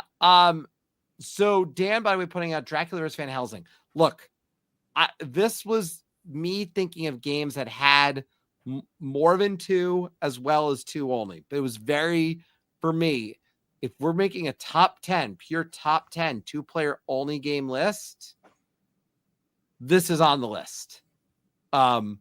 You saw I worked a few in. This is definitely on the list. No question. Dracula vs. Van Helsing was phenomenal discovery this past year. I love seeing all your choices and all your thoughts on this. And again, we'll next year do our 2-player only list. Ironwood just outside. You know what? I have not done Ironwood. I'm going to be perfectly honest. I've not done that one. So I would probably not have it on my list just out of not playing it. But that said, oh my goodness, Boop, the campaign for North Africa. I'm sorry, I'm laughing at all the Boop names coming in. Like, look at you guys are so creative. You're all so creative. I love it. I'd be interested when we do our 2-player next year. That is 2-player only. I've played so many good 2-player only games at this point. No, Dan, I'm not even clicking Boop Duel. I'm not. It's bad enough that Dan got me to click. I also played Go Birds on the last episode of Call the Board, and I fell for that one. I'm not clicking Boop Duel. We got enough of that happening. You clicked it. Listen, you said before the stream, I'll do the board. You do the comment. True. You know how many times I tried to do a comment and you clicked it before me, and that's why it went away. So now you're gonna look at that Boop Duel. And he's going to write Go Birds again. And we're going to put that back. Don't do that. I like Boop Legacy. Boop Legacy is not that far-fetched. I could definitely see that. Actually, I could see Boop Legacy. Yeah. Your furniture slowly gets torn apart. And oh my god. Gonna change the boxes too. So let's hit on this. You got Chronicles of Crime, Regicide, Ticket to Ride Nordic Countries, Carcassonne, Fleet the Dice Game, Dominion, Queen Domino, Escape Games, Azul, and Santorini for you. I had Bullet Art, Pagan, Fate of Roanoke, Decorum, Watergate, The Time You Killed Me, Marvel Champions, the card game, The Lord of the Rings, Duel for Middle Earth, the Undaunted series, way too many Undaunteds to mention. That War Chest is in there. And on Andre Stagger with his beautiful game Targi right at the top. David Thompson, Trevor Benjamin at number 2 and number 3 for me, by the way. Not surprised. What is this? I'm clicking it because I want to click this one. Boop Legacy with included mini overstuffed chair for your kittens to slowly shred. Oh my good. All right. You click that last one and then we're going to go call this a night. I will let you click Dan's comment here and see what he had to say. Boop, the big game. Oh my goodness. There it is. Look, everybody, we hope you had a great time tonight. By By the way, some good mentions. Hive, chess, yeah, there. Again, the classics, they stand out for a reason. I want to thank everyone for tuning in tonight live. If you're in the comments, let us know your favorite 2-player games. Again, next year, our 2-player list will be specifically focused on 2-player only games as we go from one to the other. But before I go, I do want to just share a really quick tab just so y'all know what's coming up next week. We're going to have another episode of Creators Corner coming up. So join us next Wednesday, 9:00. Make sure you hit that subscribe button and join us if you are not already subscribed. And then go ahead and get your reminder for Creators Corner. We're going to have a great conversation coming up. I'm very particularly excited about this one. And certainly some really interesting games. But this conversation with Sabrina, Diatoms was out and incredibly popular. It was there briefly and sold out because it wasn't available yet, except for a brief period at the con. So can't wait to learn more about that. And with that note, I'm going to say thank you to everyone for joining us. We really appreciate it. Join us on the Discord as well. I'll update the link in the show notes because I think the link was a little older. So you can join that Discord. We'd love to have you there. And with that, Anthony, thanks for a great list. It's always fun, this list. This is one of the most fun lists I feel like that we get to do every year.